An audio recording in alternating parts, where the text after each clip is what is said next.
صاحب تھوڑا سی آپ کی آواز میں ذرا پرابلم ہو رہی ہے، اگر میں اپنی پروڈکشن ٹیم سے کہوں گا جی۔ اچھا شخاوت صاحب مجھے یہ بتائیے گا کہ آج کابینہ کا اجلاس ہوا، اچھا کل دوبارہ کابینہ کا اجلاس ہے، اتوار کے دن بھی ہوا اور پیر کے روز دوبارہ بلا لیا گیا ہے، اور پھر پارلیمنٹ کا اجلاس بھی ہو رہا ہے، اور اس میں جو ہے وہ یہ آج تو طے نہیں پایا کہ پیسے ہم دیں گے یا نہیں دیں گے الیکشن کمیشن کو، نہیں دیں گے غالباً۔ اچھا، اور کل جو ہے وہ اسی لیے اجلاس ہو رہا ہے، اور کل جو ہے وہ پارلیمنٹ کا کوئی مشترکہ اجلاس بھی ہے، اس میں شاید کوئی ایکٹ یا بل منظور کروایا جائے گا۔ مجھے بتائیں سپریم کورٹ کیا کرے گی؟ جی دیکھیے، سپریم کورٹ تو جو تین رکنی بینچ جو ہے انہوں نے تو ایک بڑا واضح ڈیڈ لائن دی ہوئی تھی گورنمنٹ کو کہ انہوں نے کل تک جو ہے وہ 21 ارب روپیہ جو ہے وہ دینا ہے الیکشن کمیشن کو، اور اس کے ساتھ ساتھ انہوں نے الیکشن کمیشن سے بھی رپورٹ طلب کی ہوئی ہے کہ آپ نے 11 جو ہے اپریل کو آپ نے ہمیں رپورٹ دینی ہے کہ وہ رقم جو ہے وہ آپ کے اس پہ ٹرانسفر ہو گئی ہے یا نہیں۔ جی اب یقیناً وہ تو آج بھی جو کابینہ کا فیصلہ ہوا اس میں تو نہیں انہوں نے اپروول دی، اور انہوں نے چھوڑ دیا ہے کہ ہم اس کو جوائنٹ سیشن کے سامنے رکھیں گے، وہ اگر اپروول دیں گے تو ہم کریں گے۔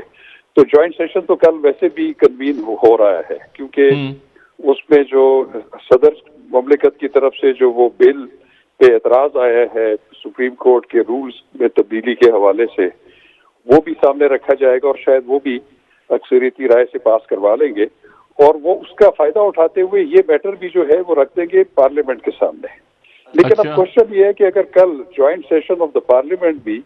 یہ فیصلہ کرتی ہے کہ الیکشن کمیشن کو سپریم کورٹ کے حکم کے مطابق جو ہے وہ رقم نہیں ٹرانسفر کر دی، تو اس کے اپنے کانسیکوینسز تو ہوں گے۔ اس کی وجہ یہ ہے وہ کیا ہوں گے؟ اس کے کانسیکوینسز میں بتاتا ہوں، کیونکہ جب الیکشن کمیشن ان کو 11 تاریخ کو رپورٹ دے گی کہ ہمیں کوئی پیسے فرض کریں اگر وہ پارلیمنٹ کہتی ہے کہ نہیں دینے، تو اگر دے دیں پھر تو کوئی مسئلہ نہیں ہے، تو وہ تو پھر الیکشن کمیشن جو ہے وہ رپورٹ سپریم کورٹ کو دے گا، اور اس کے نتیجے میں چونکہ وہ آلریڈی حکم صادر ہوا ہے کہ اگر پیسے نہیں دیے جائیں گے تو پھر جو اس کی رپورٹ جو چیمبرز میں 3 ججز ہیں ان کو دی جائے گی، پھر ہم جو ہے وہ اس کے بعد دیکھیں گے کہ قانون کے مطابق کیا کرنا چاہیے۔ تو اس کا تو صرف ایک ہی جو ہے وہ ہو سکتا ہے، وہ توہین عدالت کی کارروائی ہے، اس کے علاوہ تو کوئی اور قانونی کارروائی ہو نہیں سکتی۔ تو اس صورت میں پھر غالب امکان ہے کہ یہ جو 11 اپریل ہے اس کو ہی شاید وہ بینچ دوبارہ جو ہے اسمبل ہو جائے، اور اس میں باقاعدہ جو ہے وہ قانونی کارروائی جو ہے وہ توہین عدالت کی جو اس کی پروویژنز ہے آرٹیکل 204 آئین پاکستان، اور جو توہین عدالت کا قانون ہے 2003 کا، اس کے مطابق پھر غالب امکان ہے کہ وہ پروسیڈنگز انیشیٹ ہو جائیں گی۔ اس میں پھر ایک انٹرسٹنگ بات یہ ہے کہ وہ پروسیڈنگز جو ہے وہ وزیر اعظم کے یا وزراء کے عہدوں کے بائی ورچو آف آفس نہیں ہوگی، وہ ان پرسن ہوگی، بائی نیم ہوگی، کیونکہ یہ کرمنل پروسیڈنگز ہوتی ہیں۔ تو کرمنل پروسیڈنگز فرض کرے اگر وہ سیکرٹری دفاع کو یا منسٹر دفاع کو اگر وہ کنٹیمپٹ دیتے ہیں یا سیکرٹری دفاع کو کنٹیمپٹ دیتے ہیں، تو پھر ان کا نام لکھا جائے گا،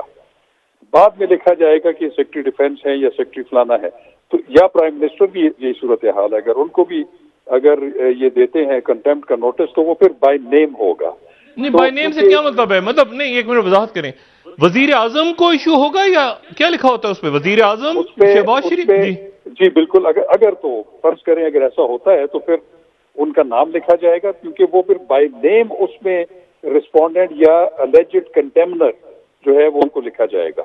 تو وہ بھی جو بھی کارروائی ہو، جیسے آپ نے یوسف رضا گیلانی صاحب کا دیکھا، وہ انہوں نے چونکہ یوسف رضا گیلانی جو تھے وہ اس وقت انکمبنٹ پرائم منسٹر تھے، ان کو آرڈر ہوا تھا سوئس اتھارٹیز کو لیٹر لکھنے کا، انہوں نے نہیں لکھا، تو سزا جو ہے وہ تو آفس کو تو نہیں ہوتی نا پرائم منسٹر کے، وہ جو آفس ہولڈ کر رہا ہوتا ہے اس کو سزا ہوتی ہے، اور اس کے نتیجے میں آپ نے دیکھا کہ جناب یوسف رضا گیلانی صاحب کو گو کے ٹل دی رائزنگ آف دا کورٹ جو ہے سزا دی تھی، لیکن وہ پھر آرٹیکل 63 آف دی کانسٹیٹیوشن کے تحت وہ پھر 5 سال تک سزا کمپلیٹ ہونے کے بعد وہ کوئی بھی عوامی عہدہ لینے سے جو ہے وہ نائل ہو جاتا ہے۔ اچھا تو یعنی آپ یہ کہہ رہے ہیں کہ اچھا اس میں اگر وہ کہتے ہیں کہ جی پارلیمنٹ نے ہمیں کہا، پارلیمنٹ نے منظور نہیں کیا، یہ بات نہیں چلے گی کورٹ کے سامنے؟ میرا خیال ہے کہ پارلیمنٹ کے سامنے، کیونکہ پارلیمنٹ سے منظوری ہوئی، لیکن یہ آرڈر کس کو ہے؟ آرڈر تو پارلیمنٹ کو نہیں ہے، وہ تو وفاقی حکومت کو دیا ہوا. وفاقی حکومت کو جو ہیڈ کرتے ہیں وزیر اعظم ہے. الیکشن کمیشن اگر وائلیٹ کرتا ہے تو پھر تو چیف الیکشن کمشنر ہو سکتے ہیں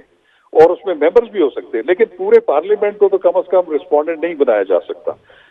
اصل سوال یہ ہے کہ ایک ڈائریکشن ایشو ہوئی ہے فیڈرل گورنمنٹ کو، فیڈرل گورنمنٹ کے جو ہیڈ ہیں اور چیف ایگزیکٹو وہ وزیر اعظم ہے، یا کوئی بھی اگر کوئی سیکرٹری بھی ہے، اگر وہ اس نے بھی دفاع کیا ہے فیڈرل سیکرٹری نے، تو وہ پھر اس سیکرٹری کا نام ہوگا، وہ بائی نیم اس میں ان کو رسپونڈنٹ یا الیجڈ کنٹمپٹر لکھا جائے. یعنی آپ یہ کہہ رہے ہیں کہ واحد رستہ سپریم کورٹ آف پاکستان کے پاس یہ ہوگا کہ وہ توہین عدالت کی کارروائی شروع کرے؟ جی بالکل. لیکن ایک بات میں ڈاکٹر صاحب اور آپ کو بتاؤں کہ ابھی پرسوں جب وزیر اعظم نے وہ جوڈیشل کمپلیکس کے افتتاح کے موقع پر ایک بات کہی تھی کہ ابھی بھی اگر چیف جسٹس فل بینچ بنا لیں تو ہمیں کوئی اعتراض نہیں ہوگا، لیکن فل بینچ آٹومیٹیکلی تو نہیں بنے گا. میں ابھی بھی ان سے گزارش کروں گا کہ اس کنٹروورسی کو ریزالو کرنے کے لیے آپ بے شک ڈسپیوٹ کریں اس ججمنٹ کو کہ یہ 4-3 کی میجورٹی سے ہے یا 3-2 کی. دا فیکٹ ریمینز کہ ایک ججمنٹ ہے. اس دن جو مجھے یہ بتائیں شخاوت صاحب، مجھے یہ بتائیے گا کہ یہ جو حکومت ہے، حکومت سے کیا مراد ہوتی ہے؟ وزیر اعظم یا کابینہ؟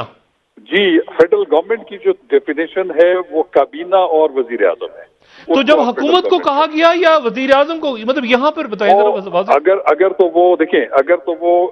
فیڈریشن آف پاکستان، حکومت پاکستان کو اگر کہا ہوا ہے تو پھر حکومت پاکستان میں وزیر اعظم بھی آتے ہیں اور کابینہ کے ممبران بھی آتے ہیں. اچھا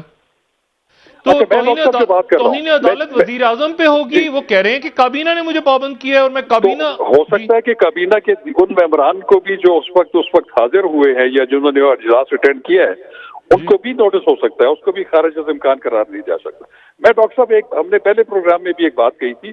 کہ ان کو ہر حالت میں ریویو فائل کرنا پڑے گا. اچھا ریویو اگر کل فائل کر دیں، مجھے یہ بتائیں کل یہ ریویو فائل کر دیں تو اس سے کیا فرق پڑے گا کوئی مجموعی طور پہ؟ دیکھیں فرق تو نہیں پڑے گا، لیکن کم از کم آپ ایک کانسٹیٹیوشنل اور لیگل ریکورس جو ہے اس کو اڈاپٹ کریں گے. ریویو آپ فائل کریں، اس میں آپ یہی لکھیں کہ ہماری نظر میں یہ فیصلہ جو ہے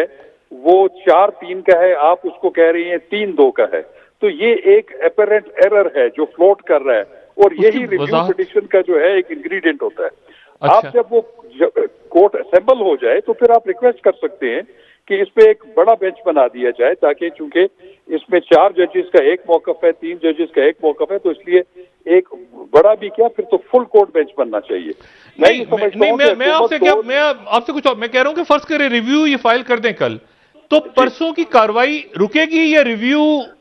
یعنی نہیں رکے گی نہیں، لیکن ایٹ لیسٹ گورنمنٹ جو ہے وہ ایک لیگل جو ایک راستہ ہے کم از کم وہ تو اختیار کر لیں گے کہ یہ تو ہمارے ذہن میں ابہام ہے، کنفیوژن ہے کہ کیا یہ 4-3 کا فیصلہ ہے یا 3-2 کا ہے. تو اس لیے اگر وہ ریویو فائل کر دیں تو وہ ایک لا فل طریقہ ہے. اچھا مجھے ایک بات دوسری شخاوت صاحب بتائیے گا کہ یہ جو ایکٹ آف پارلیمنٹ اور ہم کہتے ہیں کہ آئینی ترامیم، اس کے لیے 2/3 میجورٹی چاہیے ہوتی ہے اور ایک کے لیے سادہ اکثریت چاہیے ہوتی ہے. جی بالکل. دیکھیں بات یہ ہے کہ اگر آپ مجھے صرف یہ بتائیں کہ سادہ اکثریت یہ جو موجودہ پارلیمنٹ ہے جس میں بہت سے لوگ استعفیٰ دے چکے ہیں، ان کی سادہ اکثریت یا ان کی 2/3 یا پورے ہاؤس کا 2/3 یعنی 342؟ 2/3 تو اس وقت ہے ہی نہیں ہے نا، چونکہ جو پی ٹی آئی جو ہے وہ تو پارلیمنٹ سے قومی اسمبلی سے جا چکی ہے. تو اب یہ اگر آئینی ترمیم کریں گے تو 2/3 تو کسی صورت کانسٹیٹیوٹ نہیں ہو رہی، جس کے لیے وہ آئین کی کسی شک میں ترمیم کرنے کے لیے 2/3 میجورٹی پارلیمنٹ میں ہونا ضروری ہے. نہیں یعنی 342 کی 2/3؟ جی بالکل اس کی 2/3. یہ جس شکل میں موجودہ پارلیمنٹ ہے اس کی 2/3 نہیں؟ نہیں اس کی 2/3 نہیں، total number of the parliament جو کہ ہاں ایک بات ہے کہ اگر کوئی معزز رکن کی سیٹ خالی ہے کسی وجہ سے، وہ دنیا سے رخصت ہو گئے یا کوئی ایسی صورت ہے، پھر وہ اس کو بیچ میں سے جو ہے ایکسکلوڈ کیا جا سکتا ہے، لیکن یہ ٹوٹل ممبرشپ کی 2/3 میجورٹی چاہیے. اچھا تو یعنی اس کا مطلب یہ ہوا کہ